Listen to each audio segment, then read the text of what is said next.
Tuesday, June 12th. Please stand for an invocation led by Reverend Maurice Woodard, Associate Minister, Grace and Truth Christian Fellowship Church, and remain standing for the Pledge of Allegiance. Good morning. Good morning. Correction, Pastor James here for my associate Woodard. He couldn't make it. Okay. Let us pray. Gracious God, our Father, our Lord, our Savior, thank you for another sunset. Thank you for another sunrise on this Tuesday morning. We thank you for all things that thou hast so richly given us to enjoy. We thank you for our city workers, our city officials, our citizens as a whole. We pray now that you will give the mayor's office, our councilwomen, our councilmen, the leadership that will better our neighborhoods, our community, and our city.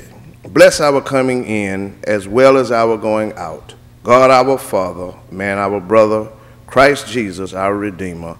Amen. Amen. I pledge allegiance to the flag of the United States of America and to the republic for which it stands, one nation, under God, indivisible, with liberty and justice for all.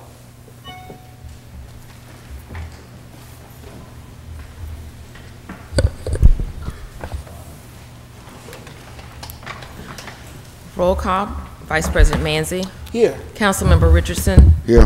Councilmember Small. Here. Councilmember Williams. Here. Councilmember Daves. Here. Councilmember Rich. Here. Councilmember Gregory. Here. Statement of rules. Good morning. Good morning. It's certainly an honor and a privilege to have all of you here. The rules of the council are quite simple. We ask that you would turn off all of your electronic devices before or upon entering the meeting. Any person desiring to address the council must sign in indicating the resolution, ordinance, appeal, or public hearing agenda item before the meeting. When addressing the council, we ask that the speaker would clearly state your name and your address. If you'd like to speak on a non-agenda item, you're asked to contact the city clerk's office on the Thursday prior to the council meeting you'd like to speak by 2 o'clock. We request that the subject be pertinent to City of Mobile business, and any person who doesn't follow that procedure will not be allowed to speak. You will be granted 5 minutes to make your presentation. At the ending of the 4th minute, you'll hear the sounding of a bell. At the ending of that 60 seconds, you hear another bell. That's the indicator that your time is up, and we ask that you would be seated promptly. When addressing the council, there is to be no personal address to any individual council member. All statements are to be made to me, the chair, and then I will recognize any council person who wishes to respond. To maintain decorum, there will be no undue applause and or public outcry allowed. And these are the rules for everybody. It's my job to make certain that those rules are executed. It's not personal at all. When your time is up, your time is up. Thank you so much for participating in your interest in local government. Madam City Clerk. Approval of minutes of June 5th. So moved. Second. Been moved and second. Any discussion? All in favor? Aye. Opposed? Communications from the mayor's office. Mr. Talbot has a statement. Just a quick update. Diane Irby asked to remind folks about a couple of parks forums that are coming up next week. This is an opportunity for citizens to give feedback on our Parks and Rec System Improvement Plan. So the next one is coming up on June 19 at USA Children's and Women's Hospital, and the next one is June 20th at Mobile Public Library West Regional Branch, and we encourage all to attend one of those forums. What time does it start? It's on the website. Okay. Just one question, Mr. Talbot. Yes, sir. At each meeting, will each part will be discussed, or individual areas, or how will those meetings will work? I'll send you the info. We've got a flyer that's got that info on it. I'll email it to you. All right, thank you. Reports of committees. Mr. Daves. Thank you. The Council's ad hoc committee on public transportation met last week, and after meeting with representatives of First Transit, Inc. and taking testimony from those in attendance, the committee voted to recommend to the council that the proposed agreement contained in Resolution 01347 be approved.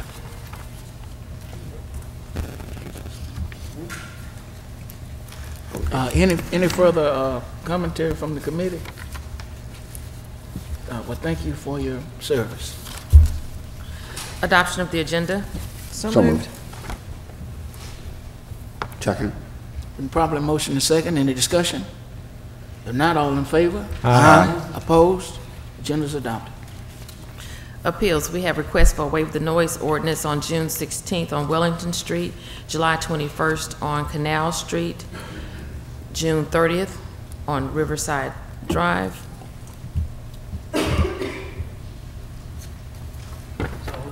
So No, moved. the other one we're going to lay over.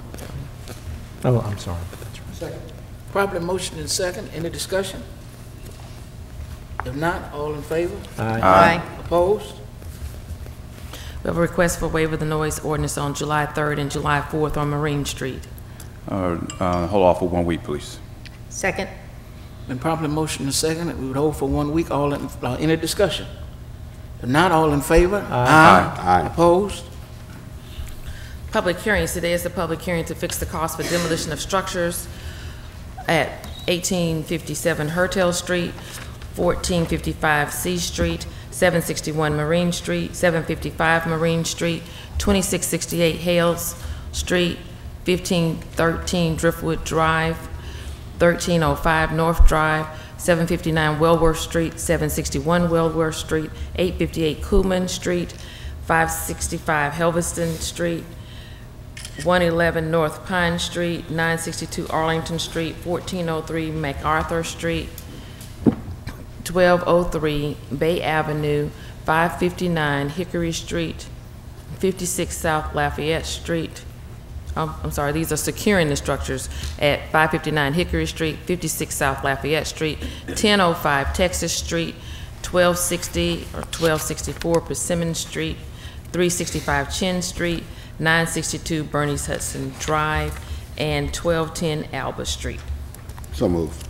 No, this is public hearings. Oh, yeah, I'm sorry. Is there anyone here, after hearing the addresses called, is there anyone here that would like to offer any commentary relative to the public hearing? Yes, ma'am. If you would, come on to the microphone, and if you could state your name, your address, and the property that you're interested in speaking on. I'm Scarlett Moulton at 1210 Albert Street. Willie Moulton, head of household on the deeds. Scarlett Moulton second. I already had boards on the house. The crime in the neighborhood, I can't do nothing about that. And then God put boards up there and spray painted the front of my house. And I also had no trespassing signs on my house. I cleaned the yard. The neighbors put their trash in after they had parties and holidays. I have the pictures here of the property. It's not a good property, but it's my deceased mother's property. I had to put too much money into this property, $1,500, $550 a year taxes. I pay y'all for the house. I do what I can for the house. And I have 7 kids, and I don't have no more money to invest in that house. I only keep the house because it's my mother's house and it has so much memories and stuff. But the way y'all doing, I'm gonna have to let it go. And I'm trying to fix on it and, you know, repair it. But like I said, I have 7 kids. And I did stuff for the house. I put my own boards up here. Y'all took the boards down and put up more. That's all y'all did. I already had some up there. I already had a no trespassing sign. I had lights sitting there for about 3 years. No one living in there. Ran me about $800. I can't afford it. But I did do what I could for 1210 Albert Street. Well, Mr. Doffenbach, if you could, come on down. He is the gentleman over this particular division of the city. And if you could come and offer any commentary, and it probably would be best that after you've offered that commentary, you and, let me get your name one more time. I'm Scarlett Moulton. You and Ms. Moulton probably have an opportunity to speak further, but come on down and share what you can on that property, please. Good Good morning. David Dockenbaugh, Deputy Director, Municipal Enforcement. I do want to just bring up the fact that these are properties that we've already completed the work on. This is fixing cost resolutions. And for us to go forward and secure the property, that means it was unsecure at the time that we went forward with the contractor. And again, we've got, this is 1210 Alba Street, $1,800. That is the hard cost of that contractor performing the service, plus administrative charge, which will be added to it. At this point, if there's any specific information I can give to you, other than the fact that we would not have gone forward if it was not unsecure. Well, thank you, Mr. Dockenbach. And Ms. Moulton, if you could get with him. But sir, I did have boards up on the house. They came and they put up more boards. This is the house without the boards. This is the house with the boards they put up. These are boards I had on the house previously. Okay? I had boards up there and a no trespassing sign. I can't be fined for criminal actions. When the criminals came to that property, cars was parked in the backyard, and my house not the only one, but you can't do nothing about a criminal, you know? I can't babysit no criminal, me and nobody else. And I did what I had to do for my property. I paid my taxes. I went to the state for the house, you know, and I don't see I'm already giving y'all my money, and then $1,800. This is not $1,800 worth of work. I'm sorry. This is not $1,800 worth of work. Some $8 boards, maybe 8 of them with some white paint on it, that's not $1,800 worth of work, sir. And on the corner, that's still a no trespassing sign where I had no trespassing up there. Well, Ms. Moulton, again, we're certainly hearing exactly what you're saying. Those estimates were, can you speak to that, Mr. Dockenbach? The estimates are based on competitive bids. We submit out requests for quotes, and the lowest bid based upon the return quotes is selected. It's through the bid process that we use for all of the demolitions and secures. So we have negotiated the best price based upon the bids that went out. I'll be more than happy to share the file, and we can schedule an appointment, and so that the property owner can review that file, and we will explain the process to her. That is not a problem. Mr. Vice President. Mr. Richardson? Yes, Mr. Dockenbach, what Ms. Moulton is saying is that she had boards already up there. You tore her boards down. Somebody tore her boards down, put some new boards up there, and charged her $1,800. And I want to ask you, did she have boards up there? I do not have the file in front of me. However, the photographs that she has here today shows some boards that were incomplete and some windows that were not secured. Again, that's why I need to go back and look at the file, and we can review that with her and answer any questions that she has with the process. But as for to answer your question here and now, the house was not secured to the city standards, and that's why we went forward. Let's assume that the boards she put was inadequate. Would she have been notified that they were inadequate, that she needs to put additional boards up there? We do send notice, and we Hold tight, Ms. we send notice to everybody that has an interest based on a title search, title report, and then we also post the property. So we do send notice, yes, that we need to secure the property. Okay, so she is challenging that. She is saying, so for me, I would like for you to check the file out. She is saying that she did not get that notice, that the boards may not have been adequate, but no one notified her that they were inadequate. So I would just like for you to search the file to make sure that the city did everything it was supposed to do before we sent her this bill. That's all I would like to see done. I have a question. Mrs. Rich? David, does the city work out a payment plan for the owner of the property as far as when they expect to find closure with the amount that the city has affixed on the cost? Yes, the city does, through Ms. Kathleen Scott, that the property owner that is going to receive the invoice has the ability to work out a payment plan and schedule, yes. So, and that they're knowledgeable of it. And does that information go to who the city contacted initially for letting them know that the city needed the property to be secured? Can you make sure through your meetings that you're planning to go over the paperwork that Ms. Moulton is definitely in the mix there? Yes, we'll be happy to open up the file and go through the entire Great. process, who we notified, when we notified them, how we notify, by posting Sure. the structure. That is part of what we will do and Right. sit down, and if Ms. Moulton Okay. would like to meet with me. Okay, thank you very much. And I have one question too, Mr. Vice President David, while you're still here. Ms. I Bell. know in some cases, citizens come before us and they are not able to make even payments because sometimes the cost of the demolition and repair is really pretty expensive. In cases where citizens are not able to make even payments, does the city put a lien on the property? Are there other methods to go about doing this? Yes, that is the next step in the process, that if the invoice is not satisfied, that the next process would be to place a lien and attach it to the property. So if it was sold, then the city would make its money that way?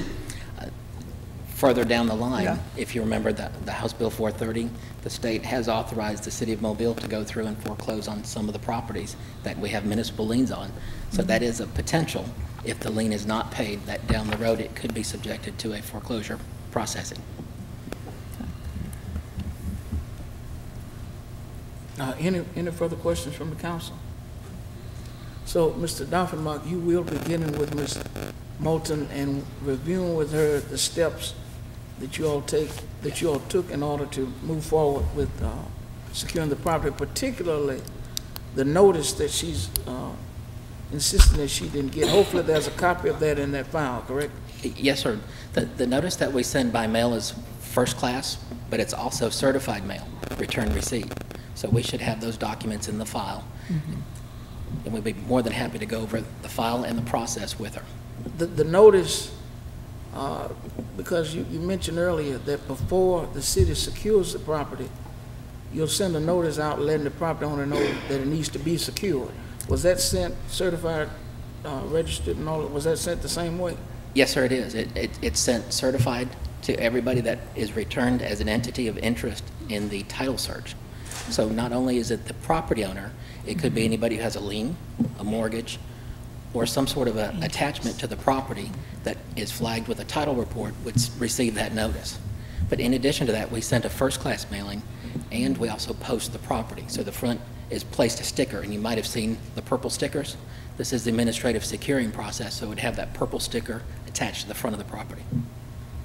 Okay. When it's Thank I have Ms. one other Lewis. question. When it's a certified, they have to return a postcard with their signature. So you have that in the files too, of who did get notice and who sent it back. Yes, we would have the return Right, receipt in the right. file. That's good information. Thank you. But, Ms. Moulton, if you would get with Mr. Doffenbach and go through that information, and just, if that is the case, please let us know. Thank you. How do I, am I gonna get another letter to come back down here or anything to pursue this, or do I need to file another motion with y'all? This is my first rodeo, I don't know anything Well, about y'all. Mr. Doffenbach is the subject matter expert on it. If there's, after you all have talked, if there's a need for you to do something else, he'll be able to advise you. Yes, ma'am. Thank you for coming. Do we have several properties here for public hearings. If there's someone else that would like to speak, you're certainly welcome. Yes, ma'am.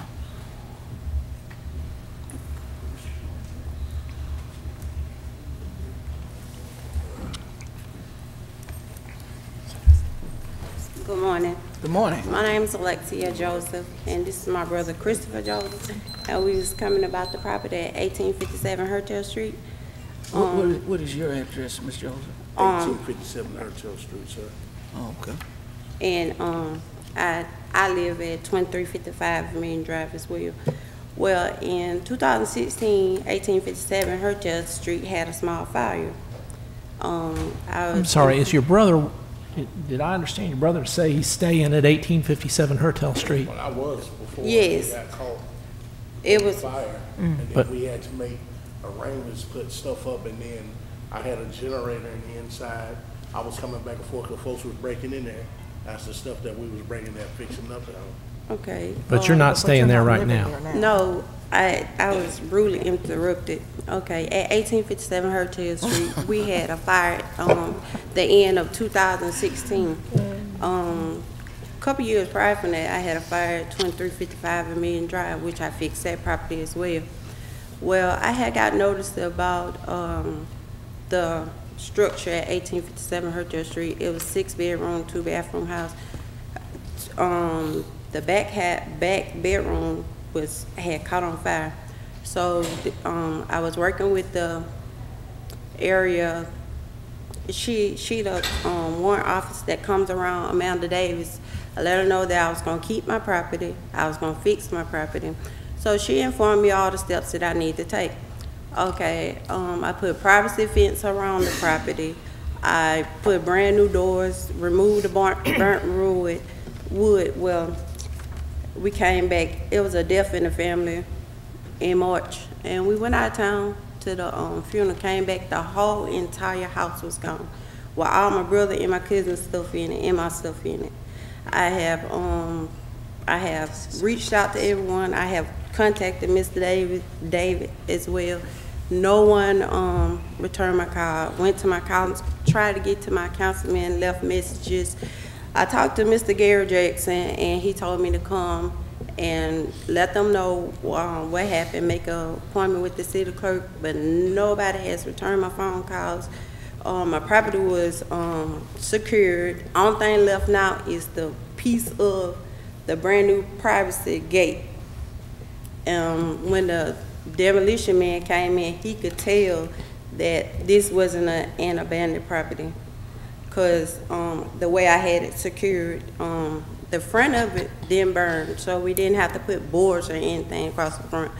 But we secured the back of the house where the fire was. We tore down all of that structure and enclosed the house.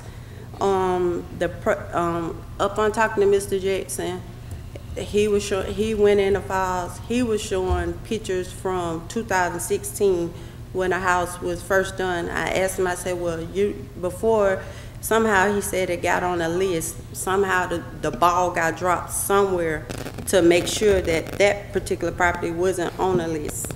I asked him, did he come back out to do any follow-ups or before the property get on demolition? It wasn't no trash nothing in the yard, because the front of the yard completely concrete, all the way wrapped around the house. And you couldn't see in the yard because the property is located on the side of Mains Middle School, and it's a thick brushary. If you're coming from either side, you wouldn't even be able to see in the back where the fire was at all, because of the thick brushary between my property and Mains Middle School. So now it has deemed him homeless and my cousin homeless, and I don't understand. Then I got another I was glad to get the letter in the mail to come down here. At least I could, try to talk to somebody. Mr. Vice President? Mr. Small? You never did receive a certified letter from the city either? It's in 2016, Miss Amanda Davis, that's my little area person that I was working with, she's up under Mr. Gary Jackson. That's when she told me all the steps that I need to do to make sure that the taxes are paid, make sure the yard is clean. She was saying a lot of people was like coming in the area vandalizing, so that's why I moved my cousin and my brother and them into the property, because I had a lot of valuable stuff from my mom in that property, and my group home, my business. So when they demolished, they took all his stuff, all my group home stuff, all my mom old stuff. The house was real big. It was huge. It was 6-bedroom, 2-bathroom. So you really could live in the front of the house. And as a matter of fact, when I redid my house on Vermillion Drive, I actually lived in my structure while I redid it. Okay, thank you. But you did receive a notice prior to them demolishing the property? No, sir. I didn't receive no notice, no purple sticker or something he was talking about. It was a complete surprise. I mean, if we came back, it was gone. And they did it over the weekend, not during a business day, because I still work in the city, so I'm always in that area checking the mail and we have family members across the street and family members on the side of the house, also at 1856 Hertel and 1854 Hertel. Those are family members as well. And during the demolition, which was done on the weekend, they knew we was out of town and they was trying to contact us, but we was at the funeral. So when it came back, they was like, we was trying to contact you, and some areas in rural Tennessee, you can't really get no good service. So that's what I came back to. And I had been trying to talk to Mr. Daughtry, trying to find out what happened. On the same day that I did a lot of research, on the same day that my property was just demolished or destroyed, the house at 1455 C Street was demolished at the same time by the same contractor. But that person did not secure their property. The grass was overgrown, and the taxes wasn't paid on their property. My taxes always been paid, and I secured the property as well. Yes, ma'am. And can I ask another question, sir? Why come the other houses that on that street? There's 3 other houses on that street. No one lives in. They ain't been tore down. You know, they have not been tore down none Like whatsoever. 1856, it's been empty since over 20 years, and crackheads and stuff. But all the pipes gone out there and everything. But I'm just saying though, there's other houses on that street that looks just the same as my mom's house was. You know what I'm saying? Like I said, in the front, you couldn't tell, so. You know what I'm saying? Only in the back, there were 2 bedrooms, which we had boarded in, bought wood and did all that, took all the burden. Bound dusters did this with our bare hands, you know, doing this, you know, to clean this up. Mr. Hill, if you don't mind, look outside that door and see if Mr. Doffenbach is still out there. Mr. Richardson? Yes, sir, Mr. Vice President. The criteria for demolishing a house is that the foundation has to be undermined. Are you with me? The foundation was a concrete foundation. But that's just one. And if it's open to vagrants or the foundation is undermined. No, sir. So, Hold on, let him speak. Yes, sir. So, Yes, sir. Mr. Vice President, this is what I recommend, because Mr. Dockenbach is not in here, is that the file for this address be ordered, and that Mr. Dockenbach go sit down with them to go over the rationale for tearing the house down.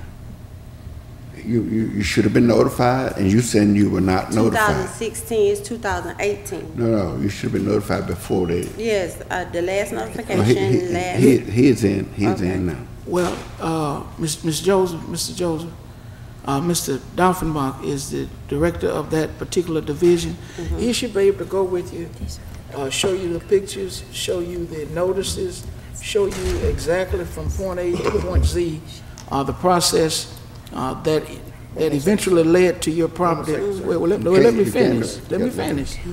That eventually led to your property being demolished. As relates to the other properties on that street, I'm sure they're in process somewhere. We have thousands of homes that fit this criteria, and the city, from a financial standpoint, can't go out and tear all of it down at the same time. And I also want to make certain that you understand that the citizens that we represent, day in and day out, stay on us, stay on the administration to rid our communities of blighted properties, rid our communities of homes that have been burned, homes that are just in such a dilapidated condition that it eradicates property value and it invites vagrants and crime and criminal element to come into our communities. So your neighbors, the people in that surrounding area, probably the way that house got turned in is some neighbor right on your street turned it in. No, Mr. Ms. Joseph, our time has expired, but the expert here is Mr. Doffenbach. Raise your hand, Mr. Doffenbach. If you all will go with him, he'll be able to show you all that you need to see, and we'll go from there. Okay. Yes, ma'am. Thank you all so much. Anybody else that would like to speak on a property that has been called for these public hearings? If not, the public hearings are closed.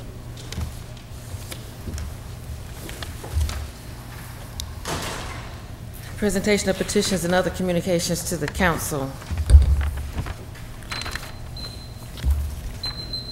Jason Barnes.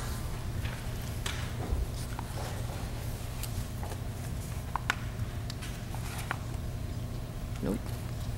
Joe Keffer.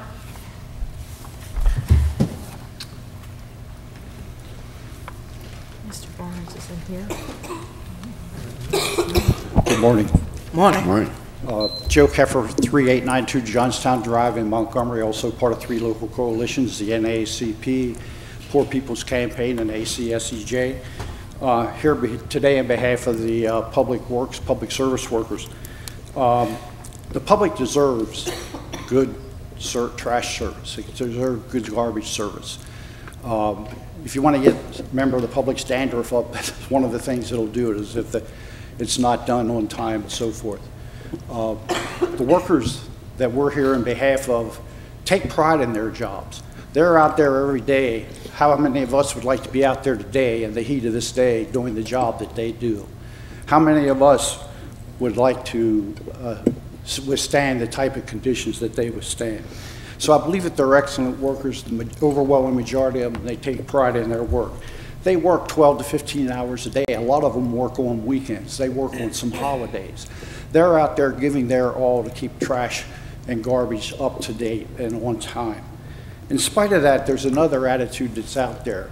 Are they rewarded for that? It sure doesn't seem so. Surveillance cameras on their vehicles, surveillance cameras everywhere around the work sites, the corporation yard, the box where people are taken off sometimes for weeks at a time and put in a room. And they can't do their job. Some of them are crew leaders. The jobs don't get done because it's short staffing. Refusal to meet with the union representatives, refusal to process grievances that are filed with the department, short staffing, contract workers, temporary workers, and substandard wages. Dr. King, 50 years ago in Memphis, addressed that issue, and what he said is that the sanitation workers and the community are smothering in an airtight cage of poverty in the midst of an affluent society.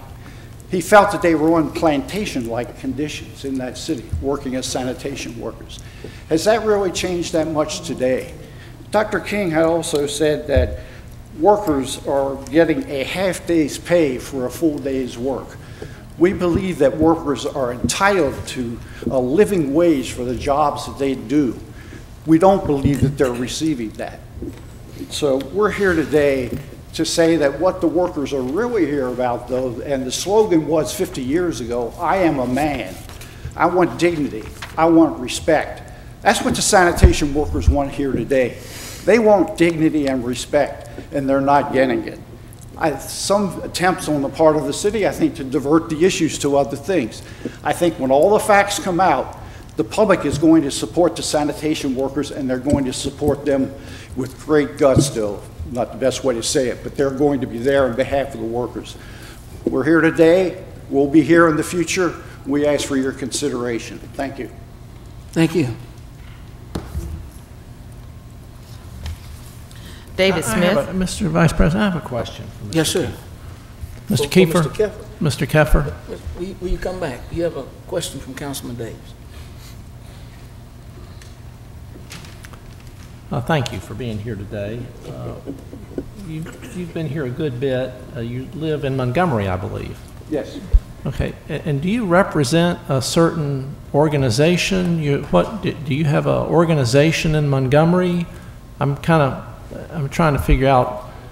Sure. We don't often get people from Montgomery to come down here and visit us. In response to that, I'll answer it 2 ways. One of them is that if Walmart or Amazon came in here, would you be asking them where they're from? I think they're people outside of the community. How often do you ask them? In fact, Mr. Chairman, there was a question asked. Yes. Mr. Gelfer, let's not go down that road.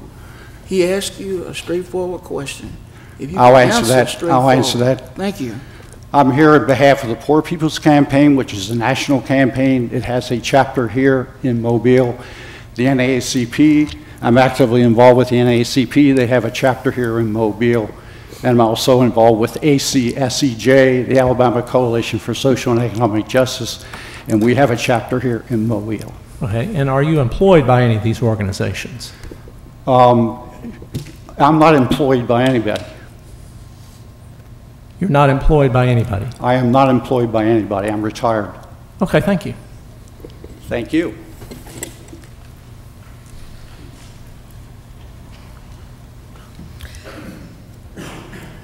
Madam City Clerk? David Smith.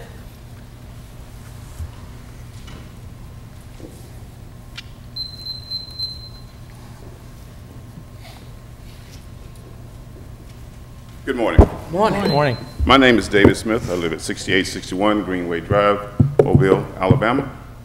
I work in Mobile. I live in Mobile. I'm the president of the local branch of the NAACP, also president of the Alabama Coalition for Social and Economic Justice. I'm here again singing the same song because we have no response on some of the serious questions we ask. Nobody has responded to any of the things that we put out. It appears that the mayor's office doesn't want to talk at all. This issue involves perhaps 250 people in this city, and there has been no attempt from the mayor's office to resolve any of this. Why is that? It's a rhetorical question. I think I have an answer, but I'm not going to share it at this time.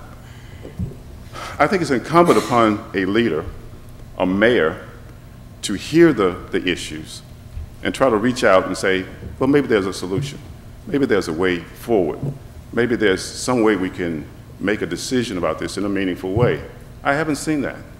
I'm here to ask this council to persuade the mayor to have a public discourse about this issue.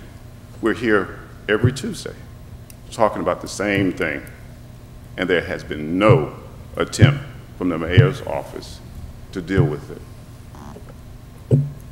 Is that democracy? Is that really the way we're going to move forward? Or does that move the city forward, just ignoring the concerns of legitimate concerns? I don't think so. I think he began his campaign the first time around, open door. We're going to tear the door down to give you access to come in and have these conversations so we'll know exactly what's going on in the community. Well, this is about my 5th time down here. The same with Joe and Tony, and we all come together because it's a serious issue that we think deserves serious attention. And to be honest, to keep ignoring it is disrespectful. It really is. Just pretend like it's not there, and maybe they'll go away. We're not going away. I would ask you to persuade our mayor to have a serious conversation about this issue. Thank you so much. Mr. Vice President? Mr. Small? Yeah, I would like to address some comments what Mr. Smith had made. First of all, I would like to say that I truly support the public workers. I have part-time employees that work for public workers, church member friends, and et cetera. If the mayor put a raise before us, I will vote for it. It's no secret, I will. You can tell somebody what to do, especially try to tell a grown person what to do, but you cannot make them. You can tell them all day long, but you can't make them. And I believe that a couple of weeks ago that you all had came down also and asked the mayor to, address the situation. And what I'm trying to get at is that we asked him, or I asked him in the public meeting to address you all, and it wasn't been done. Coming down here every week, I'm more than welcome you. I talk to you behind closed doors. I talk to you outside, about this situation. And I believe that every council member do support the public workers, but we just cannot make somebody do, especially a grown person, do what they just don't want to do. And again, we ask them in the public meeting, to address you all and everything. But persuading, I can't think of anything else how to persuade anybody to address you all, especially when I ask them in a public meeting to address you all. And again, I believe that majority of this council up here do support the public workers. It's no secret, but again, there's only so much that we can do. and especially when you're dealing with, you know, a different area that we don't have no control. And again, the council is to legislate, and I believe that just about every council up here will vote to support in the kind of way that we can towards raise, set up for the public workers. But again, administration, they administrate and everything. And so again, I want to put out a secret that me personally, in my office, I do support the public workers 110%. Thank you. Can I respond to that? Briefly, yes, sir. It's about the raise, but there are more tentacles to it. Yes, in a settle. Yeah, yes, sir. Yeah. If you're paying any attention to the news, this situation is morphing into something else. There's a lot of misinformation out about what's going on that site. It's not pretty. It can lead to some things that we don't need to be bothered with. I mean, just a simple conversation could probably put us on the path of correcting it. And I appreciate your comments on it. I think there are probably some other folks that feel the same way on this. But don't be fooled. We will be back until public opinion maybe sways him to say, hey, let's talk about it. I think that's the responsibility of an organization that's concerned about the public welfare. And so we'll see you next week. Mr. Manager, can I ask Mr. Smith one more question? From my understanding, I have heard that the administration don't talk to union reps. Have any employee tried to make a request to talk to the mayor's or the mayor's office? I believe, no. But regardless of that, sir, I'm the president of the NAACP. He's been here when he's heard my concerns about the whole thing. You would think that he could reach out and say, hey, let's have a chat. Let's meet for lunch. You can have his secretary contact the local branch secretary, and I would love to sit down and talk with him. That's always been available. He's just not taking advantage of it. I mean, I don't have anything against the mayor, but I think on this issue, he's being led the wrong way. It's a bad look. We want to fix the problem. That's all. This problem, and we'll worry about other things, but at this point in time, we think that we deserve enough respect to at least have a civil conversation about this problem. Mr. Davis? I just want to make sure I understand, and this is what I heard, that no employee has reached out to the mayor to schedule an appointment to talk about these issues. I can't answer that, sir. I can't answer that. Mr. Woods? No employee. And I'll say this just for clarity. So our position has been two things. One, we're not going to negotiate this or talk about this in a public manner. Two, the mayor has consistently said and will consistently continue to say he'll be glad to meet with employees about personnel matters, but he will not meet with non-employees about personnel matters. Yeah, and so my recollection is that the last time we had this discussion in this room, it ended up the same way, that the mayor was willing to meet with employees to discuss these matters. And if the employees are not coming forward to meet with the mayor, I'm kind of puzzled by that. Well, if you're following it, there's a presumed culture of intimidation. If you read about it, you can find it. It's there. They have come to us asking for help because they fear retaliation. That's the reality of it.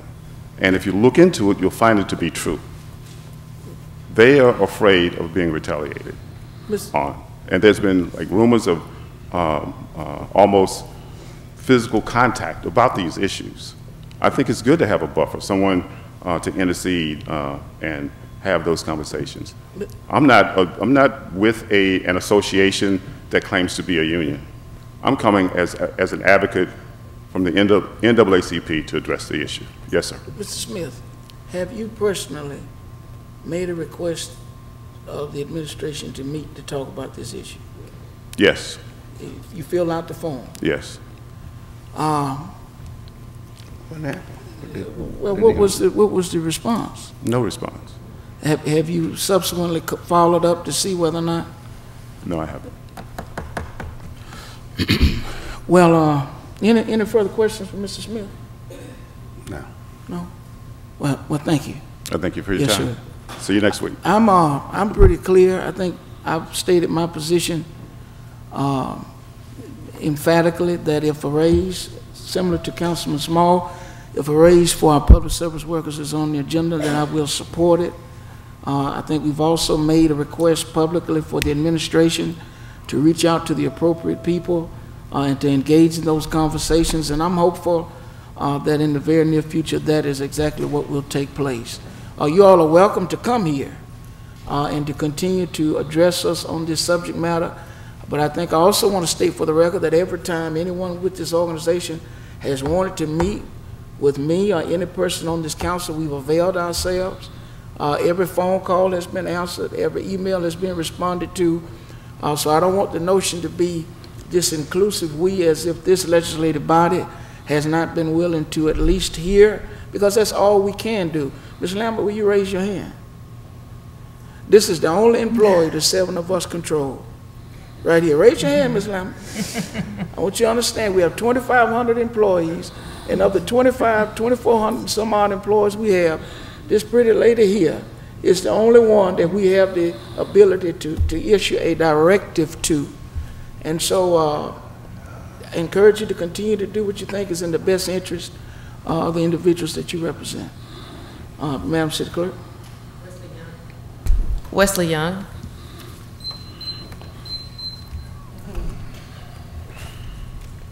Good morning. Good morning. Good morning. Good morning. My name is Wesley Young. I reside at 3058 James Street, Mobile, Alabama. I'm 67 years old, and I haven't been any place but the city of Mobile in my life. I spent 27 years as an employee of the city of Mobile. I obtained this Employee of the Week, Employee of the Month, Employee of the Year, unprecedented for sanitation workers. I have led a group of employees for over 28 years. They have been taught to be respectful. They have been taught to do their jobs correctly. And I have been in front of this council numerous of times, and you have never heard me be disrespectful to anyone on this council or in the administration. Today, I'm just going to simply make a request.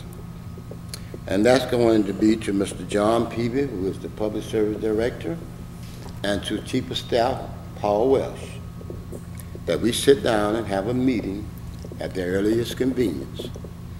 Now, I know it's been stated that you all, administration doesn't meet with employees who's not an active employee of the city. I received a retirement from the city of Mobile. I've been working in the city of Mobile. I've been paying taxes in the city of Mobile over 50 years. And most importantly, I am a citizen of Mobile. So there's no reason to say that you can't sit down and meet with a citizen. We have some problems that's taking place now. One started May 24th in a meeting with the supervisor, where the supervisor left one side of the room and confronted an employee. We didn't go public with that. We didn't go out and just spread unnecessary innuendos about that. We are above that. We are not going to do that as an organization. No member of mine is going to do that without conferring with me. That is the way I operate, and if one would do that, then I'll walk away and I'll go back and live my life that I was living for 2005. I want to make this very, very clear. I received a phone call Sunday night at 8:30 from news media stating that was city employees shooting a police officer on the corner of Baltimore and Gale Street. I moved in that area in 1971. I stayed in that area for 21 years. I know most people in that area. I got out of my bed, I drove my car in that area, and I talked to residents in that area. One particular resident lived on the corner of Gale and Baltimore Street. And I asked that person, were there any shootings occurred on Sunday evening? She stated to me, yes. She said the police went to arrest a guy, and the guy went to shooting at the police officers, and they took off running that way. She was pointing north, like going towards Public Works. It's my understanding the individual car went into Public Works, and they had a shootout. How in the world can anyone report that a city employee was shooting at a police officer when there's no city employees work on Sunday? These folks are at home with their families. This is getting totally out of control. It's a way to eliminate it, but everybody's gonna have to come to the table and sit down and let's talk about it. I'm just a representative. I try to do what I can to help the employees. I believe that it's a good in every human being. But to find that goodness, you have to be able to sit down and talk with each other and find out what the problems are. At 9:56 this morning on my way here, I found out we had 5 sanitation routes broken down. 2 trucks just came out the shop 10 minutes ago, broke down. One on Dolphin Street got traffic bagged up and all down Dolphin Street. That's because we have inadequate mechanics, we don't have the proper drivers, we don't have the proper equipment, same thing in trash, and it's all over public service. And it just hasn't gotten like this yesterday. It's been this way for a while. If you want to solve the problem, you have to talk. That's all I want you to do is just sit down and talk with me. I'm not here to degrade the city or degrade the mayor or degrade anyone in this administration. I'm here to help resolve this problem that we have. So I'm requesting that meeting with Mr. Peavy and Mr. Welch.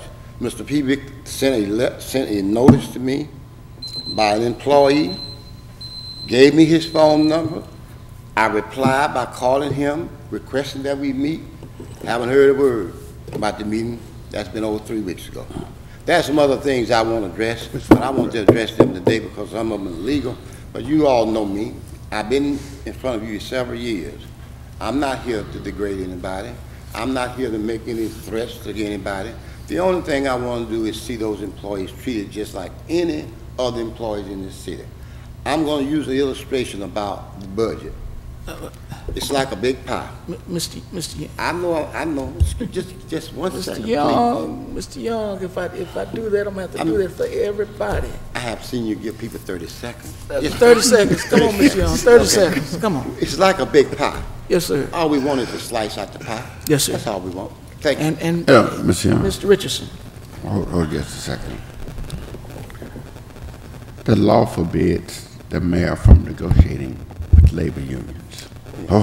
Just hold tight now. Everything gonna work out.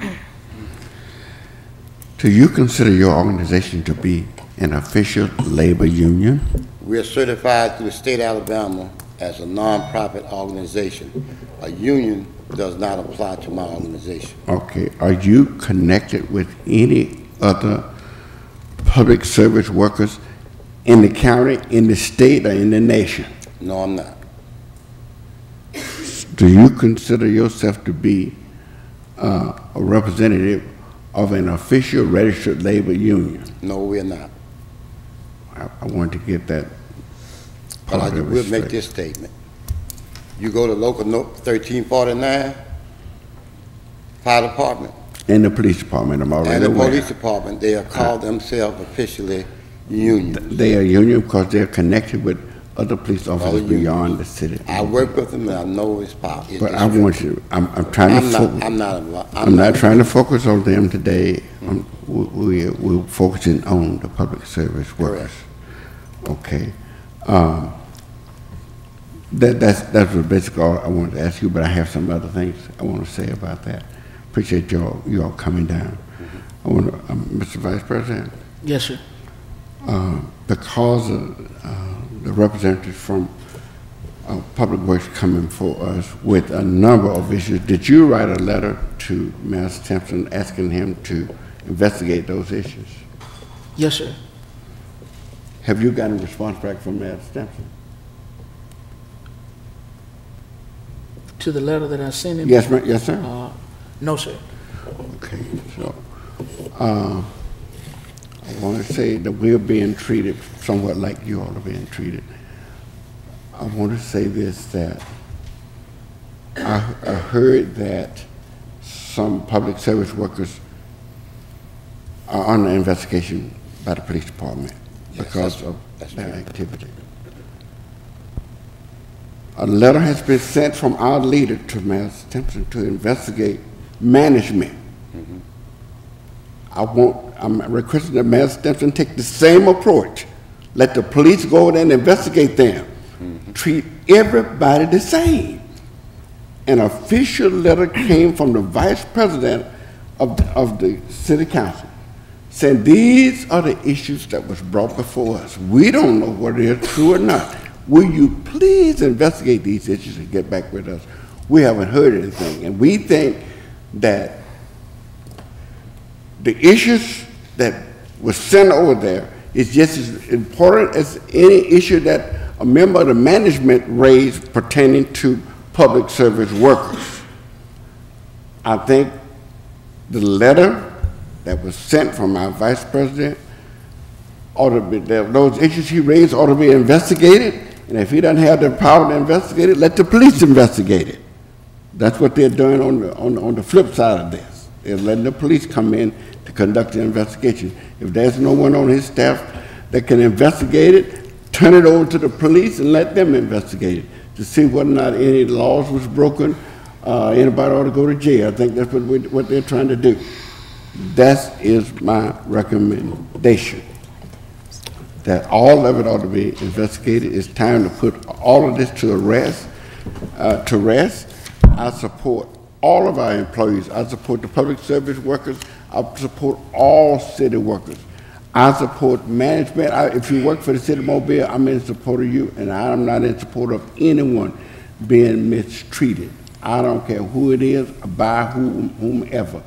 I am not in favor of it, and I will let my voice, I will raise my voice when there is an injustice, whether if it's regarding a city employee, anybody living in the city. I am the voice of the people. Well, I thank you for those comments, and I concur. Mrs. Rich? Okay, Ms. Rich. Okay, I know. Thank you. Sorry. Thank you for your time. Thank you. And speak for myself, but I do believe that I am speaking for other council members as well. And that is, this council is always interested in getting feedback on any of the operational issues that take place with our city, because those are services that our citizens experience. And we want them to be the best, and we want the employees to be a big part of that. When I mean, we go way back, you and I, yes, and I can vouch for your sincerity and for your tenacity for the love of this city. Yeah. And I do hope that the administration will communicate, because communication is key. And you can't always make everybody happy, but when you communicate, there's a lot of respect that goes on both sides of the aisle. When the council was made aware through public exposure for the fire department's concerns about parity, the council listened, and the administration came together, and then during the budget process, it was the opportunity for council to then have action. But the day-to-day operations are not our lane, and we are skating inappropriately when we go there, and rightfully so, because it's the separation of powers. But I hope that you know that you're being heard, and I do believe that the community supports everything that you do for them, because when you don't show up, we hear it. I know. And it's not a good thing. I know. And I thank you for your comments, and I thank Council Lady Gregory, too, last time I was here, for her sentiments expressing that we sit down with the mayor and meet with the mayor. I'm opening up my arms. That's all I can do. Mr. Vice President. Need a response. Mrs. Gregory? Yeah. Thank you, Wesley, for coming. I haven't been around quite as long as Mrs. Rich. I don't go back quite as far because she had some tenure before I did. But thank you for coming. We appreciate everything that you are doing to represent the folks who are in public works. And yes, I would encourage a sit down. I think Mr. Peavy would be more than willing. He has come into a situation where he's got a lot to do, a lot to settle, a lot to resolve, and he is determined to do it. So far, he's been in communication with us about trash routes and what's going on, so hopefully he will be that one person who can make all this work for you all, and I certainly hope that you do have the meeting that you want. I think we need to get that part of it settled. On the other side of it, for raises, and Mrs. Rich is correct, when we get the budget, we'll look and see what's in it, and I would think, given this council's thinking right now, that if there's not a raise put in for Public Works employees, that we will do our best to find some funds to make something happen for you all. So just keep that in mind, and we're definitely in your corner. We want that garbage and trash picked up because our citizens need it and deserve it, and we want working conditions, of course, to be as good as possible for everyone. So, I thank you as well for those sentiments. Mr. Woods? So, Mr. Chairman, the two things that I need to address. One is, Mr. Richardson made a comment about the investigation in total. That is already actually happening. So all of the matters are being investigated by, it's a police matter now. So everything that's gone on is being investigated by that group. And it's an ongoing active investigation. We do not have a result yet. That's why you don't have an answer yet. Number two is, when we talk about collective bargaining, that doesn't just mean unions. It's not specifically limited to unions. That's associations as well. And so we're holding true to exactly what we did with police and fire. We were willing to meet with the employees, but not some representative who is outside of the city's employment. And so with police, we sat down with the leadership and the employees. They may or may not have been members of unions. It doesn't matter to us as long as they're members of personnel, as long as they're employees. Fire, we sat down and talked to them. Employees, all employees and the leadership in the department. And so what we're saying with Public Works is follow the same protocol. We'd be glad to meet with employees. Until now, and still to this day, there's not been any request from any employee or anybody in employment in the city to meet with the mayor the same way police and fire did, and we were able to work through those issues. So we continue to say we will meet with the employees, but organizations and entities outside of employment who are not employed by the city, we won't talk to them about personnel matters or operational matters, because that's collective bargaining is not something we're able to do.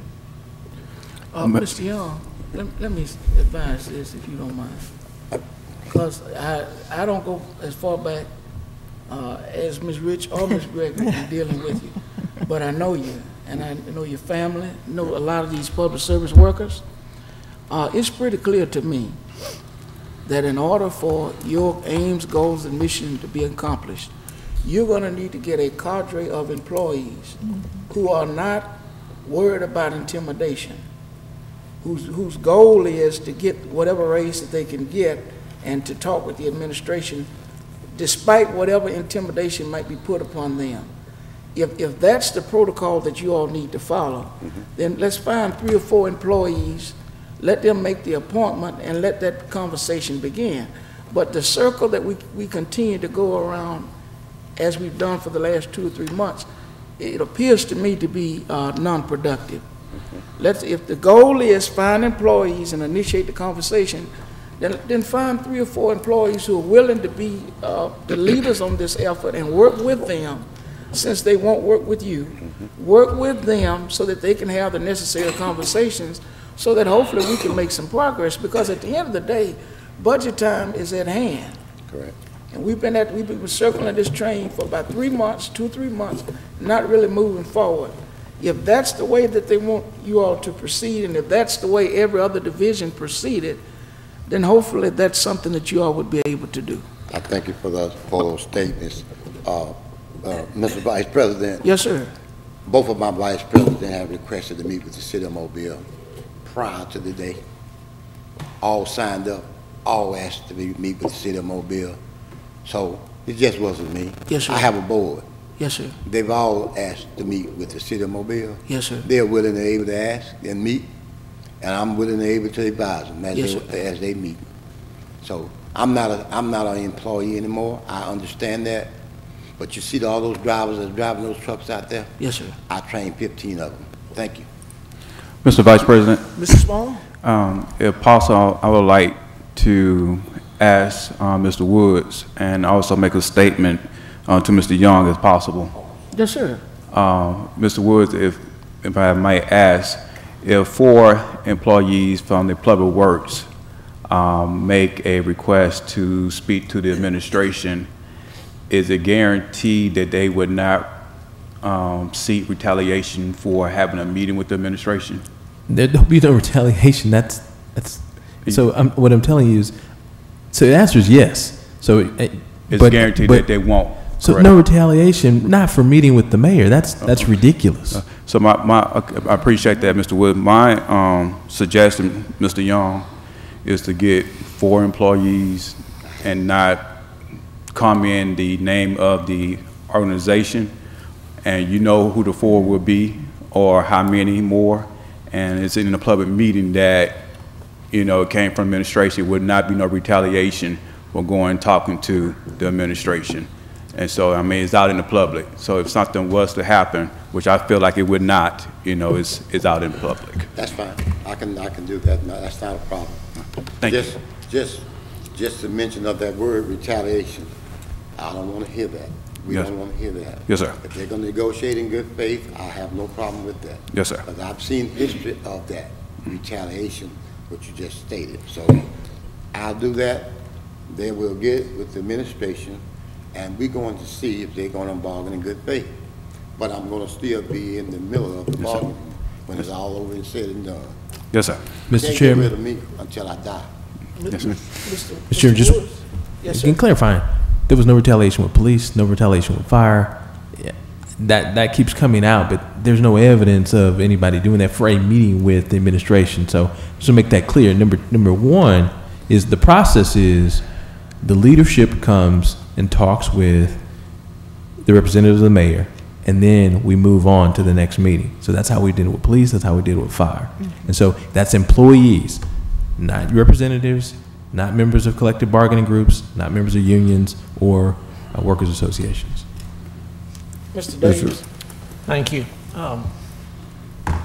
You know, it's absolutely clear that there are issues in public works, that we have disaffected employees that feel like for a number of reasons they're being mistreated. I understand that. And I think it's important also for the city and for the employees that these issues be resolved. The administration has identified a path forward, which is for employees to get together and select 4 members to come forward and have a meeting with the administration to try to work through these issues. And I certainly hope that will occur, because I think that's got to be a necessary first step to resolving these very serious issues. Thank you, sir. Mr. Vice President. Mr. Richardson. I think we heard from Mr. Young, who said that employees from Public Works had already made a request to meet with the mayor, and they didn't hear anything. But he also said they were willing to try it again. But they've already gone down that road, according to Mr. Young. They've already tried to meet. I hear what is being said, that if it's a city employee, the mayor will meet. According to Mr. Young, that's not true. He has had employees to fill out the right form and send it in. They haven't heard one thing. So I think it's time to get down to the bottom line, cut out the smoke and mirrors, and deal fairly with these employees.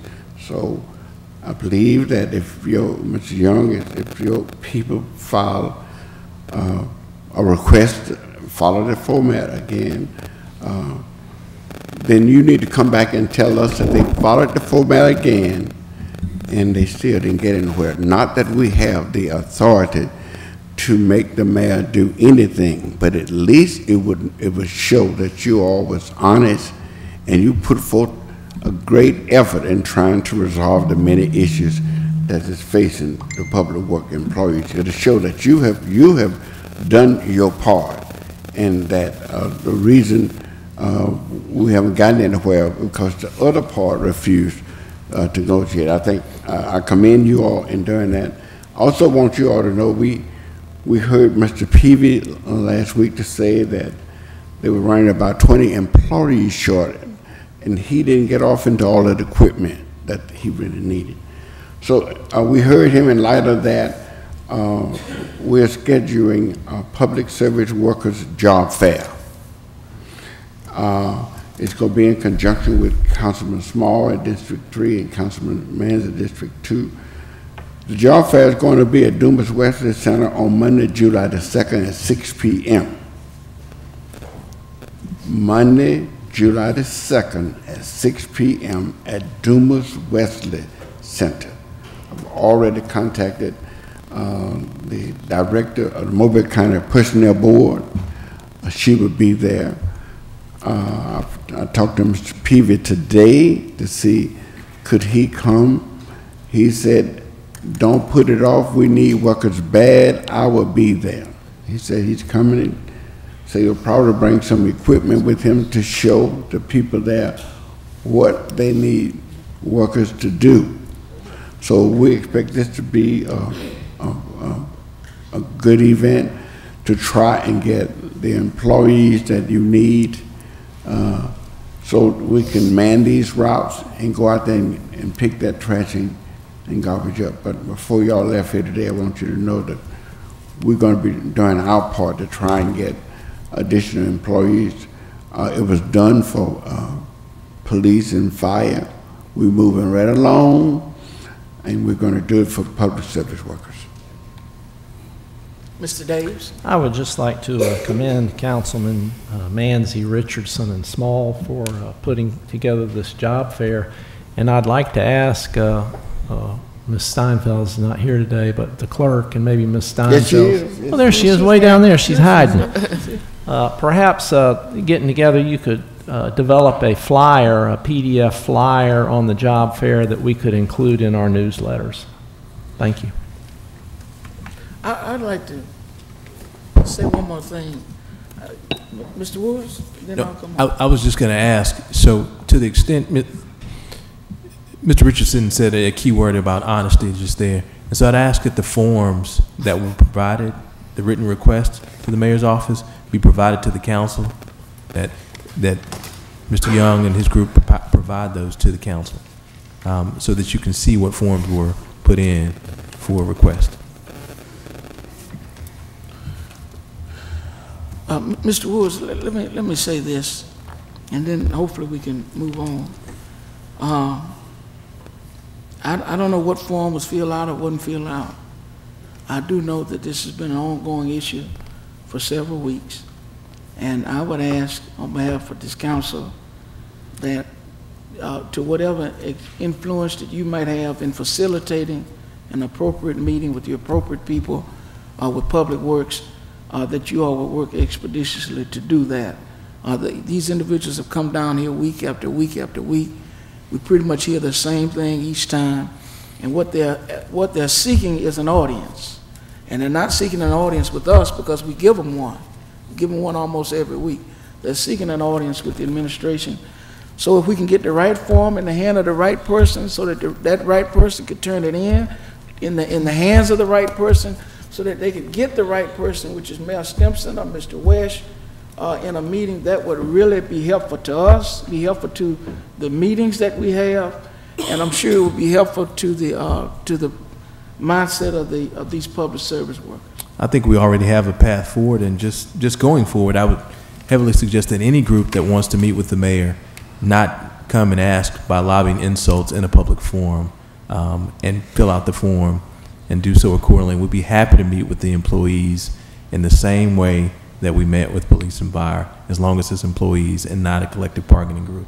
And so I think that path has been laid out forward, and I've also indicated to Mr. Keffer that all communications between him and the mayor's office will now be in writing, and not by telephone and not face-to-face. And now that I've said that to the administration, let me say this to you all.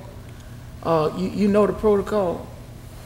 You need some employees to go and fill out the form. And I would just ask, because I think we've been very fair. Would you agree? I think we've been very fair. I would ask that you wouldn't, until you followed that procedure, it really is not going to do you any good to sign up to come down there to talk about what's going on until you follow that procedure. We've asked the administration to meet with you. Now I'm asking you all to refrain from signing in until we have followed that path. If not, we're going to just continue to have this same continuation of what we're doing here today, which isn't really helpful or productive to us or you. So both sides kind of have a game plan, and I'm hopeful that it'll be executed. Mr. Davis. And if you don't mind, when you fill that form out, you leave the 10th floor, come right down to the 9th floor and turn it into our office. Give us a copy. So that we have a copy of the form you filled out. Thank you. All right. Madam City Clerk. Anthony Maben regarding Resolution 01347, Wave Transit. Good morning. Good morning. Anthony Maven, 1059 Belvedere Circle Way, Belvedere Circle West, Mobile, Alabama. Transit Union President and also second Vice President of the NAACP. I'm here today to address the issue with you guys looking into bringing in First Trans as a management team.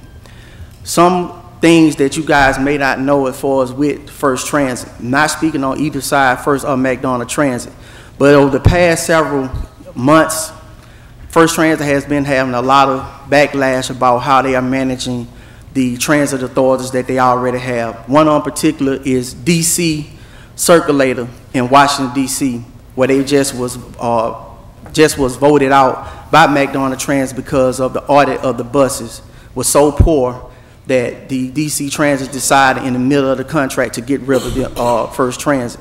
Also in Asheville, North Carolina, where First Transit was not allowed to come back because they did not have the proper equipment or the buses to give the passengers, and they was actually using supervisor vans to run the service. Also in Monroe, Louisiana, have issues with First Transit not being able to get the proper equipment out there because of budget issues. What we don't want to see here in Mobile is for us to compromise the safety of these passengers and the citizens of Mobile that ride these buses due to lack of funding, due to this First Transit not able to provide the adequate amount of service that these guys promise you during these meetings. I would like for you guys also to look at is the fact that we have a bus manufacturer here in Anniston, Alabama called New Flyer. Why are we purchasing buses in California when we have a bus company here that will help the taxes here in the state of Alabama and also will put money back into the state itself? We have purchased gas vehicles that are not equivalent to what we need as far as service. We have buses right now that have over 800,000 miles on them. We just are keeping the buses on time and in service. We having to do roll calls every day because the lack of mechanics, the lack of knowledge as far as with mechanics and training. So with all that being said, please consider this as far as looking into before you guys vote on today. I understand that it's a budget. I understand they're going to be able to save you guys $350,000 a year on liability insurance. They also going to be able to save you guys from making $72.12, I think it is, an hour to run a bus to $48. Think about that. There's a reason why that saving is there. Is it going to be the back of the citizens and the passengers not being able to catch the bus, or also the backs of the employees being laid off? Thank you. Mr. Vice President. Mr. Richardson. We held a committee meeting on First Transit, and what we discovered is that the City of Mobile is employing a management team. First Transit is not going to bring us one bus, nor one piece of equipment. We own our buses. If the equipment breaks down, it's our fault. It's our equipment. We expect First Transit to manage the system. We're not looking for them to bring us no equipment, no buses. So the issues they were having in these other cities where they was dealing with buses and equipment, we're not going to have that because We own our own equipment and we own our own buses. We just bringing them in to manage the system, and it's just 2 or 3 of them. Every person that was working under the old system, McDonald Transit, will still remain an employee in that same position. We're not changing nothing out but the management. That's all we're doing. And I just want to add that about a year and a half ago, Councilman Daves Richardson and I embarked upon a tour, Montgomery, Birmingham, Huntsville, of comparable cities relative, and also comparable transit systems. And the cities that were under the management of First Transit gave them glowing remarks, gave them high 5 stars as it relates to their management ability. Now, if there are other issues that need to be worked out, those are issues internally that we're going to have to address with leadership from the administration with First Transit. But as far as our comparable cities with comparable transit systems, we spent 2.5 days going to these other cities, and the cities that were under First Transit's management gave us glowing reviews. And so I'm going to be in support of the agenda item, but we'll also be watching to make certain that the promises and assurances given to us by the representatives of First Transit, they come through with them. Any other comments? Nope. Madam City Clerk. Ordinance is held over. 64014, rezone property 1011 and 1037 Hillcrest Road and 6353 Chandler Street from R1, B1, and B2 to B1 to eliminate split zoning in a proposed subdivision. So moved. Been properly motion and second. Any discussion? Yes. I Mrs. was Rich? wondering if the applicant's representative is in the audience. Thank you. You don't have to come down because I just wanted to get this on the record, if I may, please. Chandler Street is a narrow street, and it's basically unimproved. It doesn't have proper curbing and gutter or sidewalk. And I know that you'll have to meet code in the development according to the ordinance, which is really good. I appreciate the fact that everything will be zoned in the B1 for this parking lot. And what it's adding is 104 additional parking spaces to my reading the application. And I had asked some questions at the Planning Commission, and basically because my office gets calls about the narrow egress and ingress from Chandler onto Hillcrest, it's my understanding there is no access from Chandler to this parking. Is that correct? I just wanted... Not into the additional parking, no. Right. And to clarify, since the Planning Commission meeting, I have found out we're not adding, or the company is not adding additional cars.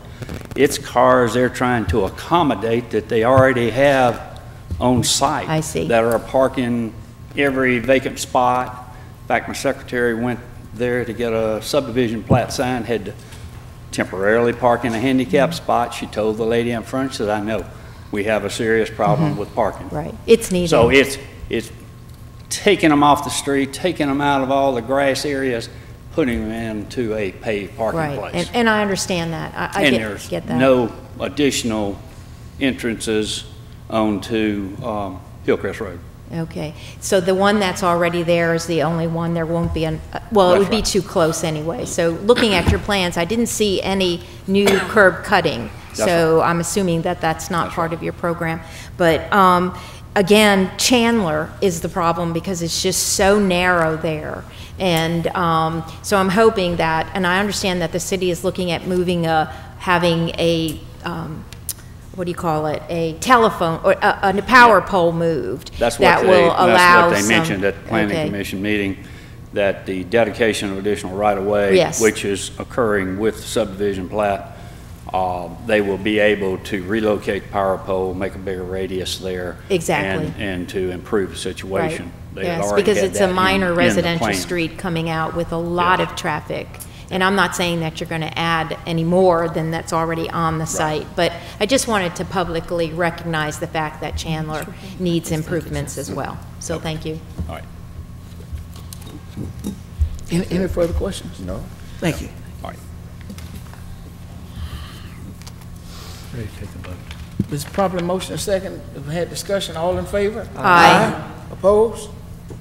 Item passes.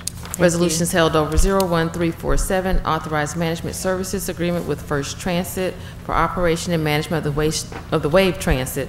21363, authorized contract with Protect Video to provide technical advice and support for the setup, operation, and management of the public safety camera recognition system. 21364, authorized contract with C Sharp Company for 200 Government Street exterior wall repairs. So moved. Second. Properly motion and second. Any discussion? If not, all in favor? Aye. Opposed? Items passed. Consent resolutions being introduced 03365 through 6390. Motion to suspend the rules for immediate consideration of resolution 03365 through 60390. Second. Properly motion and second. Any discussion?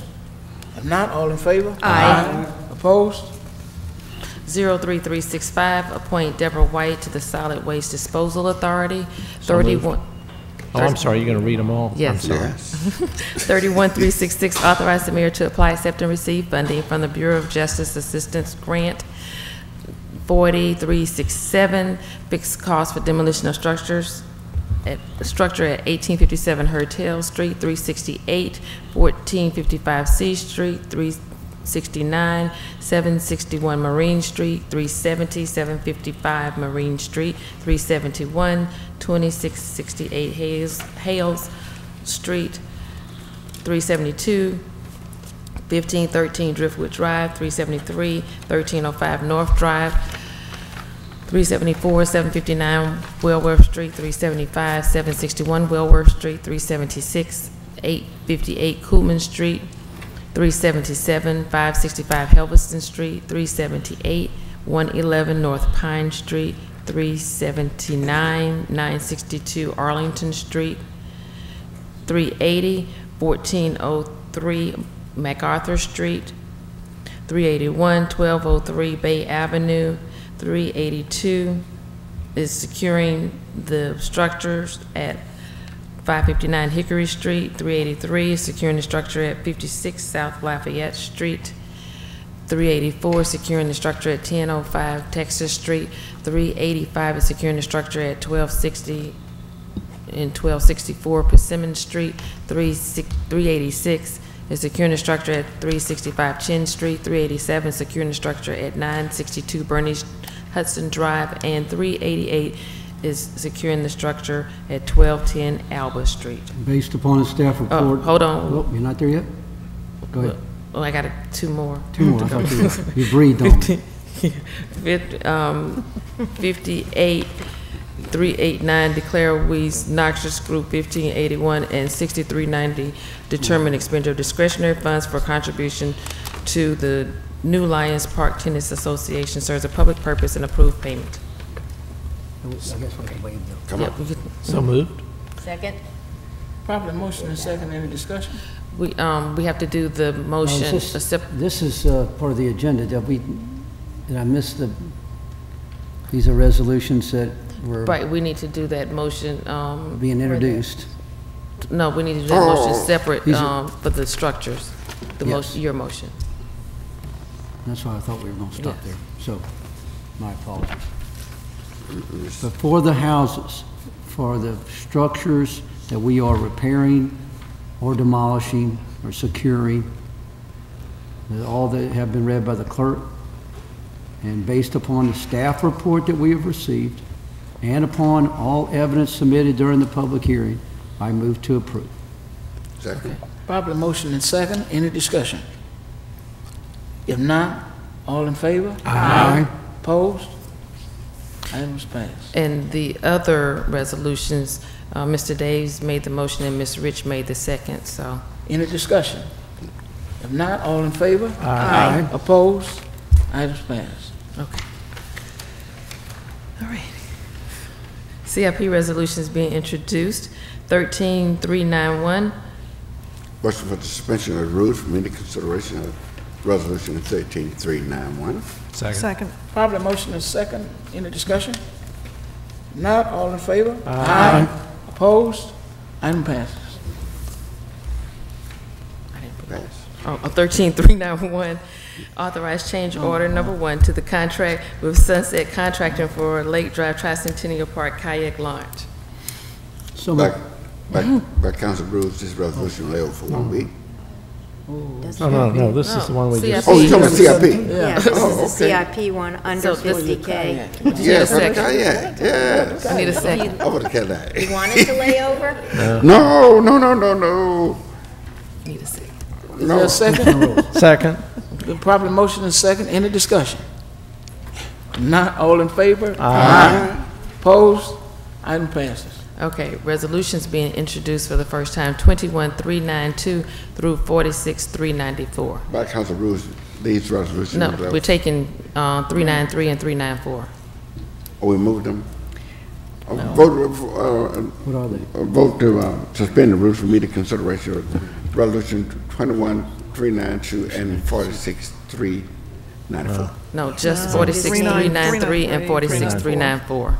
Yeah, they're just names of streets. We need to check this I out know, with pre-council. 46394, I don't see 393. Okay. Oh, it's on the new one. Yeah. Okay, I'm sorry. You want me to do it? Need a second. Okay, motion to suspend the rules for 46393 and 394 and 21392 will lay over 1 week according to council rules. Second. Been properly motion and second. Any discussion? I'd just like to say that these two items are items pertaining to District 2. One is honorarily renaming a section of a street in honor of Miss Vivian Malone Jones, a trailblazer not only in local history, in African American history, but in Alabama history. Played a great role in integrating our higher education system here in the state of Alabama. Went on to live quite a very productive life, an influential life, and it's an honor that she started all of that right here in District 2, and so we want to commemorate what she's done, not only here locally, but across the state and this country by permanently erecting these signs so that individuals will know that this is where she started. That's the first one.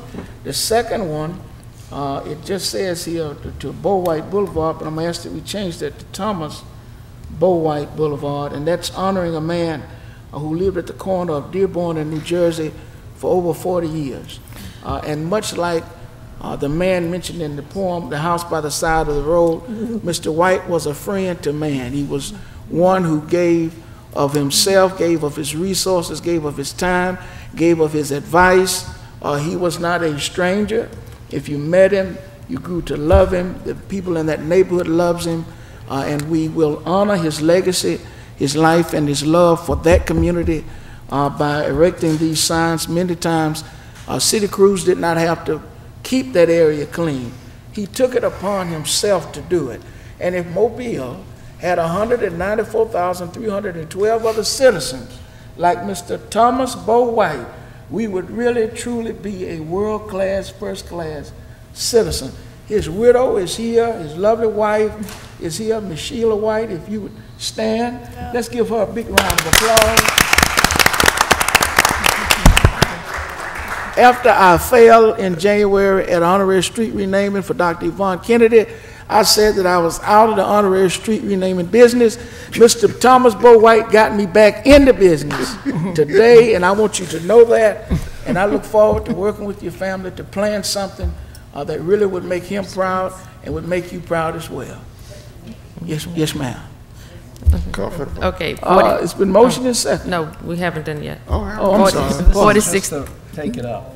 We're just voting to take it up. Yeah, 46393 and 394, honorarily naming St. Anthony Street at the intersection of North Scott Street and North. We didn't vote to take it up. I don't think we ever voted to take it up. I thought we did. I think we did. We did. Yes, we did. When you made the motion. Seconded, and Yeah, then we voted. You made the motion, Joe. No, we did. You made the motion to You suspend made the the motion, rules. Joe. I know I made the motion. I didn't know we don't. We take it up now. But that's fine. Oh, We did. Let's assume we voted. We did. 46393, honorarily named St. Anthony Street at the intersection of North Scott Street and North Bayou Street to Vivian Malone Jones Way, and 394 honorarily naming South Dearborn Street at New Jersey Street between Washington Avenue and Warren Street to Thomas Bow White Boulevard. So moved. Second. Probably motion and second. Any discussion? No. If not, all in favor? Aye. Opposed? All right, items passed. Call for public hearings 41395. Call for public hearing to approve the application of Anthony Donnell Smith doing business as Express Taxi and Shuttle for a certificate of public convenience and necessity to operate a taxi cab and shuttle service scheduled June 26th. Second. Probably motion and second. Any discussion? If not, all in favor? Aye. Opposed? Public hearing is called. Announcements. Mr. Williams. Mr. Small. Thank you, Vice President. Just announcing that the Oakdale Community Action Group will be meeting at Smalls Mortuary on Broad Street at 5 o'clock this afternoon, inviting all the residents of Oakdale to please come out to the Community Action Group on this afternoon. Also, the Riverside Community Action Group would not have their meeting this evening at the Riverside Baptist Church. They canceled it to the next second Tuesday of July. So again, the Riverside Community Action Group is canceling their Community Action Group meeting. And in the next couple of weeks, I'm going to be very excited about announcing our annual Back to School rally. We know that school go back in on August the 6th, but Back to School will be here very, very soon. So just keep your ears open, but I'll be making that great announcement. Thank you, Vice President Manzi. Mr. Richardson? Yes, sir, Mr. Vice President. On next Monday, which will be the 18th, we plan on turning the lights on at the basketball court in Sage Park. We intend for this to be a grand event. We are inviting the police to come in and play the fire department. And we're working on that, having some good competition up there, and asking the citizens to come out. This is big. I made the statement that I would challenge any citizen anywhere to find another open air basketball court with lights on it. And I've heard parents say, we got lights. Give me the address and I can Google Earth it and look at the lights. If you know the address of a basketball court with lights on it, outside, send me the address and let me Google the address and I can look at those lights. Be that as it may, we will have lights. The lights are already up. They are running their wires, and they're going to have that done by Friday. So we selected Monday as the date that we're going to cut the lights on. So the lights will be turned on Monday. I said 7:30. What time we say, Mary? 8? 2 at 8. We're going to say 8 o'clock. Might be a little after 8, but we want to have the effects of the lights. But anyway, I was at Sage Park night before last, and walking the pedestrian trail, I discovered that a lot of the equipment from the soccer field had been vandalized and destroyed. And I was dismayed over that. So I've already sent the mayor a letter, and in my letter I'm requesting that security cameras be installed at that park so we can identify those vandals. And once we identify those vendors, I would like for them to be barred from any city park. We are not going to let these kids destroy our parks. We have spent over $1 million at Sage Park in the last few years. Sage Park, east of I-65, is the premier park. You can play all of the sports at Sage Park. You can play all of them right there at Sage Park. It's manicured, it's fenced in, we got lighting for the venues, except basketball, and we have lighting now for basketball. We have a beautiful concession stand, new bathrooms, water fountains, bleachers, It is a beautiful park, and we're not going to let it be dismantled piece by piece. So I'm making a recommendation to the mayor's office that we put cameras up and put signs up that you're on candid camera. That's what I'm expecting. Last night, we had the Crichton CAG meeting at the new Crichton Fire Station, and it was packed out. We didn't have enough chairs for all of the people who came. Just a tremendous meeting. Mayor Stimpson came, had some outstanding, encouraging remarks. We were glad to have him there with us. But in the past, we have been meeting up and down Mobile Street from church to church. We had no place to meet. We have a public facility in Crichton, the fire station. And I asked Mayor Jones to have them to build a space in there for public meetings. The space was built in there, and it worked just fine last night. It was a grand meeting. So I would like to appreciate Mayor Stimpson for listening to me and for putting that space in there. And last night it turned out to be fine. Thank you, Mr. Vice President. Yes, thank you. I'll just elaborate on what was brought up by the administration, Mr. Talbert. The meetings that are open to the public on our parks for development and future planning, the first one that will be next week is on the 19th of June at the USA Women's and Children's Hospital. The doors open at 5:30, and there's a presentation that starts at 6 o'clock. On Wednesday, June 20th, that's when they'll be at the West Regional Library. That, I imagine, is in that big meeting room. When you're approaching the library, if you'll look at the main doors, to your left is a set of just glass doors, and slightly to your left of the main entry, and then you go right in there and you'll be right next to that big open space, which I imagine this is where the presentation and the meeting will be held.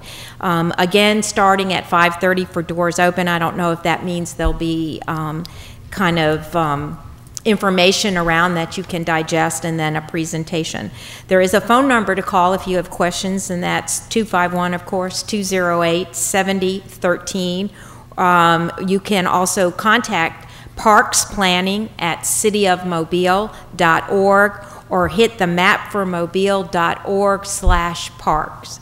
And again, this is a wonderful opportunity for our community, and I do hope people will come out and be part of the growth of our parks and get in what you'd like to see happening at our parks, because we've paid for a consultant to come in and not only work with the administration and Parks and Recreation, but to work with the community, and this is your opportunity to be your voice. So thank you very much, and I hope to see everyone. I'm definitely going to be at the one at the West Regional Library on the 20th. Thank you. Thank you, Mr. Vice President. I want to thank the members of the Mobile Bay National Estuary Program, as well as the Cody Road Boys and Girls Clubs for holding a meeting last Thursday evening to discuss the 12 Mile Creek Headwaters Restoration Project. If you're not familiar with this, the NBNEP has gotten some funding from the Gulf Coast Ecosystem Restoration Council and the Restore Act, and they are working toward restoring portions of 12 Mile Creek in Mobile. And of course, 12 Mile Creek is located within the 3 Mile Creek watershed. So a portion of this area, which is in my district, has been degraded and it's unstable. So they're working to restore all of that, and the main areas are between Dickens Ferry Road and Foreman Road, as well as some areas of Cody Road. So the goals of the project are to stabilize these the stream banks, reduce the erosion, and improve water quality and habitat. This is really just the beginning, and we had several residents there, along with a lot of our consultants and city employees who are working on this. And we'll be setting up some more meetings with community action groups and neighborhood associations to make sure that everybody understands exactly what's going on. But this is a great project. I really look forward to it moving forward as we go forward. Also, we are setting up a meeting with Ravine Woods neighbors to discuss the Operation Shield. They have got their cameras up and running now, so we are getting back with the police officers as well well as neighbors to discuss how this all will work. We are setting up a meeting. Hopefully it will be by the end of July. And last but not least, just a big shout out to the volunteers with the Mobile Fire and Rescue Department, members of the IAFF, who have come out to Langen Park to help make some improvements there. They have been out power washing the pavilions and the restrooms to get ready to paint the restrooms and the outside of the restrooms as well as the pavilions. If you are familiar with Langen Park, you know that the park is looking a little tired, and until we can put in brand new pavilions, I wanted to do something to improve the aesthetics of the park and how it looks, and of course to do a really big cleanup as well. So a big thank you to all of the volunteers who have been out working on the park. I really appreciate all that they're doing. Painting should start as soon as we get enough days in a row where it's not pouring down rain and thundering and lightning, because of course, you know, you can't do that. You can't do the painting and the paint can't dry when it's raining. So we'll get that underway pretty quickly and then move on to some other projects at Langen Park. But again, a big thank you to all of these fire department employees and volunteers, family members who came out to work on Langen Park. That's all. Mrs. Gregory, I want to start by thanking the volunteers that worked in the campground community with the in the Bottoms community. With the Paint the Bottoms community, we selected 15 of our roughest and toughest looking homes in that community.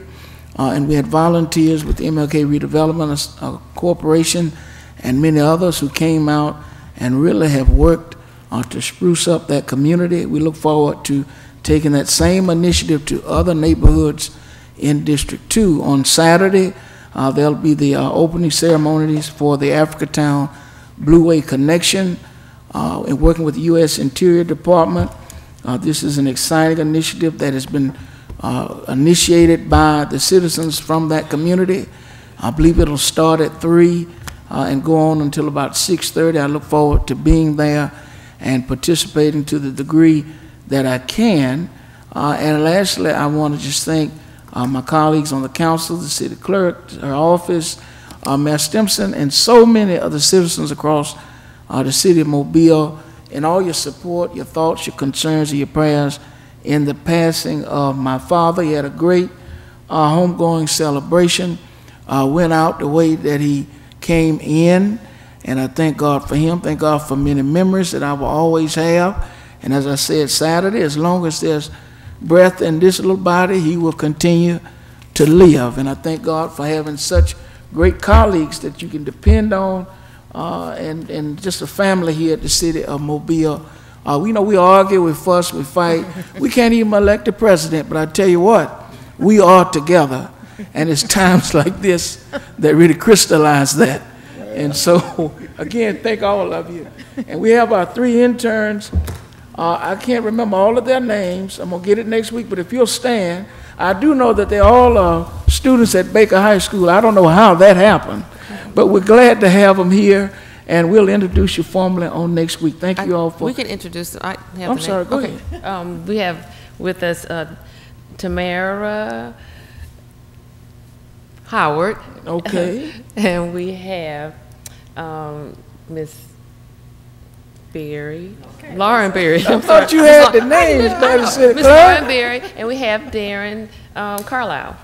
Right, and then we also will have Mr. Kobe Bush, but he's not here today. Yeah, Kobe Bush. And thank you all for what you're going to do. Do I hear a motion? So moved. Properly motion. Is there a second? Second. All in favor? Aye. Meeting's adjourned. Thank you all so much.